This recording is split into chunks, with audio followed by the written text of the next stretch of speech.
One thing that I see time and time again that artists do is not allowing the brush to do the work. This video is going to teach you how to hold a paintbrush.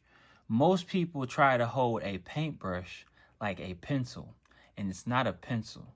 Here's what you have to remember. When you write with a pencil, there's a lot of friction. So you have to press down and really write. When you are holding a paintbrush, it is not the same. You do not hold it like a pencil. You hold it like a paintbrush. Meaning what? When I hold this pencil, whether you grip it hard or grip it soft, like I said, there's friction. So you have to press down. But with a paintbrush, there's paint on the end of this, meaning that there's less friction, really sometimes even no friction. You have to hold the paintbrush a little bit higher, right? Not down here, but up here. And your fingers have to be a little straighter because it's this.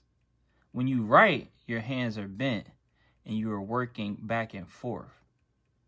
But when you are painting, it's up and down, if that makes sense. My hand goes from here when I write to like this when I paint. It's more vertical, right? The reason that is so important is because when you start to use bigger brushes and longer brushes, you can't hold them down here because the weight will be off. So you have to find that weight point where it balances at and allow the brush to do the work. Don't paint too hard. Allow this brush to do what it's supposed to do. I appreciate you watching this video. Like, subscribe, comment. This is forever.